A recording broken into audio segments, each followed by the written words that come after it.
Well, once upon a time, do those words evoke childhood memories, flannel pajamas, a favorite well-worn book, perhaps your mother or father tucking you in, the lights low? And what was your favorite story? Was there a villain? Was there a hero? Was there a prince? Was there a princess? Well, stories play out in song, in dance, in mime, in theater, around the water cooler, on your LinkedIn profile, on Facebook, on YouTube, in videos, in commercials. Stories are not new. In fact, anthropologists believe that 70% of what we learn is through storytelling. However, what is new is neurological research and scientific evidence that reveals some interesting facts. I'll give you a few. It's believed that story learning increases memory retention 7-fold.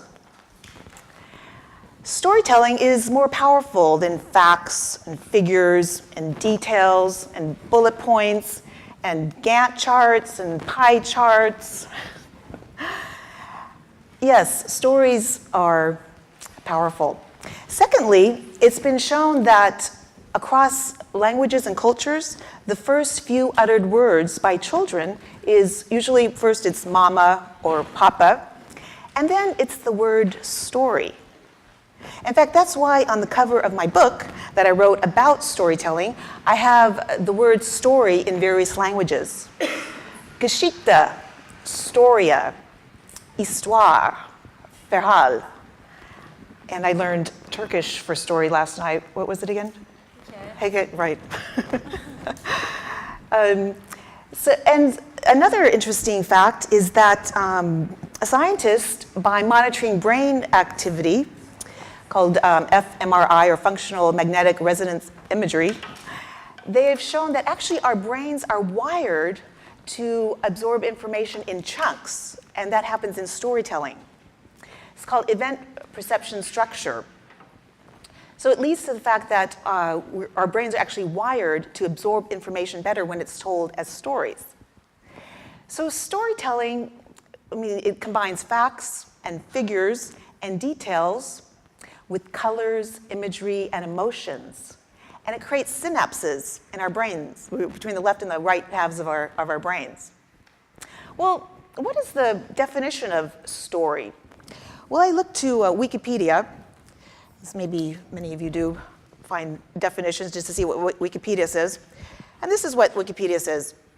The definition of story, well, it's a common term for a recounting of a sequence of events or for a statement regarding the facts pertinent to a situation in question. How does that grab you? Should I repeat it? Well, I have my own definition.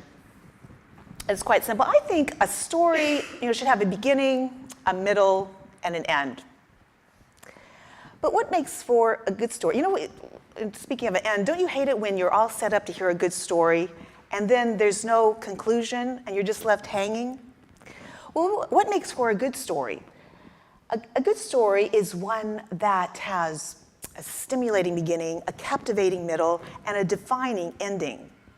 But what makes for a memorable, a powerful story? Well, those are the ones that trigger the senses and evoke emotions. What kind of emotions could those be?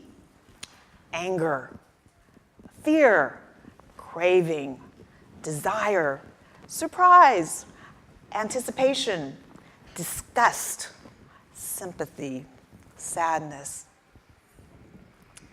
Yes, stories are powerful. Well, I thought tonight, to introduce my fellow storytellers, I asked them to tell me what their favorite childhood story was. And by the way, their bio or story is on the handout that you have, so you can read about their story. But I asked them what their favorite story was as a child. And Lachlan Bernadette, who is from the International Planning Director at Publicis Conseil, And his favorite story as a child was The Musicians of Bremen. Does that ring a bell with anyone? The Musicians of Bremen? That was about it was a rooster, a dog, a donkey, and a cat. And they were kind of old in age. They were going to be shortly outcast by their owners. And they took this trip to Bremen. Why? Because Bremen was this really great place where there were no rules, there were no owners, and they could be musicians. And then I asked Whitney Burke, who will be our next speaker up, and she's Executive Communications Director at Microsoft International. And her favorite story was The Emperor's New Clothes. Hans Christian Andersen. I see some of you going, oh. And you may remember the story about the Emperor's New Clothes, the two tailors who were actually swindlers, if you remember, and they convinced the emperor that they could make him a suit of clothes that was invisible to anyone who is stupid. So the emperor went out in his new clothes, but then a child said, "But wait a minute, he's not wearing any clothes." And then Philippe, who is the head of partnership and promotion at UNESCO, also one of my fellow storytellers up here, his favorite story was The Curse of the Darkling Mill. That resonates with some of you. It was about a 14-year-old boy who frees himself from an evil master with love, loyalty, and friendship. So, what was my favorite story? Mine was about Rapunzel. Yeah?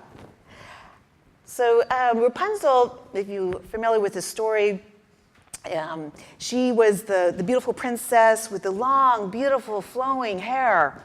And she was stuck up in the tower. And there was a prince that came.